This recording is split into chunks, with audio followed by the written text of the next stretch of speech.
ಹಾಸನ ನಗರದ ತಣ್ಣೀರು ಹಳ್ಳದ ಬಳಿ ಇರುವಂತಹ ವಿಜಯನಗರ ಬಡಾವಣೆಯಲ್ಲಿ ಹಲವಾರು ಮೂಲಭೂತ ಸಮಸ್ಯೆ ಎದುರಾಗಿದೆ. ಸದ್ಯ ಮೂಲಭೂತ ಸಮಸ್ಯೆಗಳನ್ನ ತಕ್ಷಣ ಬಗೆಹರಿಸುವಂತೆ ಒತ್ತಾಯಿಸಿ ಬಡಾವಣೆಯ ನಿವಾಸಿಗಳು ಡಿಸಿ ಕಚೇರಿ ಎದುರು ಪ್ರತಿಭಟನೆಯನ್ನ ನಡೆಸಿ ಸ್ಪಂದಿಸ್ತಾ ಇಲ್ಲ ಅನ್ನುವಂತ ಆರೋಪವನ್ನ ಪ್ರತಿಭಟನಾಕಾರರು ಮಾಡಿದ್ದಾರೆ. ನಗರದ ಹೇಮಾವತಿ ಪ್ರತಿಮೆ ಬಳಿಯಿಂದ ಜಿಲ್ಲಾಧಿಕಾರಿ ಕಚೇರಿವರೆಗೂ ಮೆರವಣಿಗೆಯನ್ನ ನಡೆಸಿದ್ದಾರೆ. ಈ ವೇಳೆ ಗ್ರಾಮ ಪಂಚಾಯಿತಿ ಮಾಜಿ ಸದಸ್ಯ ರಂಗಸ್ವಾಮಿ ಅವರು ಕೂಡ ಮಾತನಾಡಿ ಹೇಳ್ತಾರೆ, ವಿಜಯನಗರ ಬಡಾವಣೆಯಲ್ಲಿ ಇರುವಂತಹ ಕೆರೆಯನ್ನ ಸ್ವಚ್ಛಗೊಳಿಸುವಂತೆ ಮಹಾನಗರ ಪಾಲಿಕೆಗೆ ಹಲವು ಬಾರಿ ಮನವಿಯನ್ನ ಸಲ್ಲಿಸಿದೀವಿ, ಆದ್ರೂ ಕೂಡ ಅಧಿಕಾರಿಗಳು ಈವರೆಗೂ ಕೂಡ ಕ್ರಮವನ್ನ ಕೈಗೊಂಡಿಲ್ಲ ಅಂತ ಆಕ್ರೋಶವನ್ನ ವ್ಯಕ್ತಪಡಿಸಿದ್ದಾರೆ. ಮಾಜಿ ಗ್ರಾಮ ಪಂಚಾಯತ್ ಮೆಂಬರು ಗುಡ್ಡೇನಹಳ್ಳಿ ಕೆರೆ ಹೂಳ್ತಿಗೆ ಹಲವಾರು ಬಾರು ಮಾನ್ಯ ಜಿಲ್ಲಾಧಿಕಾರಿಗಳಿಗೆ, ಪೌರ ಆಯುಕ್ತರಿಗೆ, ಹಾಗೆ ತಹಸೀಲ್ದಾರರು ಎಲ್ಲ ಹಲವಾರು ಇಲಾಖೆಗಳಿಗೆ ಅರ್ಜಿ ಕೊಟ್ಟಿದ್ದೀವಿ.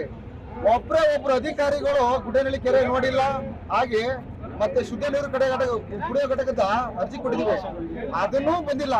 ಕೆರೆ ಕಲ್ಮಶಗೊಂಡು ದನ ಕರುಗಳು ಕುಡಿಯೋಕೆ ಯೋಗ್ಯವಾಗಿಲ್ಲ ನೀರು. ಹಾಗಾಗಿ ದಯಮಾಡಿ ಅಧಿಕಾರಿಗಳು ಒಂದ್ ದಿವಸನಾರ ಬಂದು ನೋಡಿ ಕ್ರಮ ತಗೋಬೇಕು ಸರ್. ಒಂದು ಕೆರೆ ಹೂಳೆತ್ತಿ ತಂತಿ ಬೇಲಿ ಹಾಕೊಡ್ಬೇಕು, ಹಾಗೇನೆ ಶುದ್ಧ ನೀರು ಕುಡಿಯೋ ಘಟಕನ ಸ್ಥಳಾಂತರ ಮಾಡಿ ರಿಪೇರಿ ಮಾಡ್ಕೊಡ್ಬೇಕಂತ ಒಂದು ಅರ್ಜಿ ಕೊಟ್ಟಿದ್ವಿ.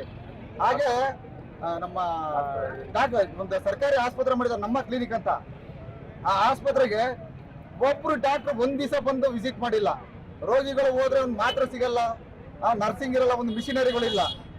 ಒಬ್ಬ ಅಧಿಕಾರಿ ಬಂದು ನೋಡಿಲ್ಲ ಅಂದ್ರೆ ನಾವು ಯಾರಾದ್ರೂ ಹೋಗಿ ಕೇಳೋಣ? ಹಲವಾರು ಬಾರಿ ಅರ್ಜಿ ಕೊಟ್ಟಿದ್ವಿ. ಈಗ ಮೊನ್ನೆ ಜನಸಂಪರ್ಕ ಅರ್ಜಿ ಕೊಟ್ಟಿದ್ದು ಸಭೆಗೆ ಹೋಗಿ ಕೇಳಿದ್ರೆ ನಮಗೆ ಬರಲ್ಲ, ನಮ್ಮ ಇಲಾಖೆಗೆ ಬರಲ್ಲ ಅಂತ ಹೇಳ್ತಾರೆ. ನಾವು ಯಾರಿಗ ಹೋಗಿ ನ್ಯಾಯ ಕೇಳೋಣ? ಹಾಗಾಗಿ ಈ ಸತ್ಯಾಗ್ರಹ ಉಪವಾಸ ಸತ್ಯಾಗ್ರಹನ ಇಟ್ಕೊಂಡಿದ್ದೀವಿ. ಈ ನ್ಯಾಯ ಸಿಗೋ ತನಕ ಈ ಹೋರಾಟ ನಿಲ್ಲಲ್ಲ. ಧರಣಿ ಮಾನ್ಯ ಜಿಲ್ಲಾಧಿಕಾರಿ ಕಚೇರಿ ಒಳಗೇನೆ ಧರಣಿ ನಡೆಯುತ್ತೆ. ಹಾಗಾಗಿ ನಮಗೆ ನ್ಯಾಯ ಕೊಡಬೇಕು ಜಿಲ್ಲಾಧಿಕಾರಿಗಳು.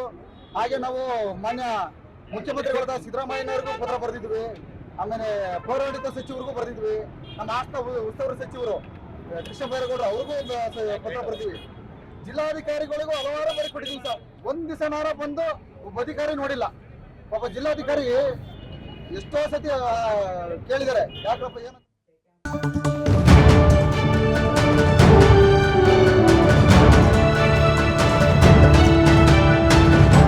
ರಾಜ್ ನ್ಯೂಸ್ ಕನ್ನಡ.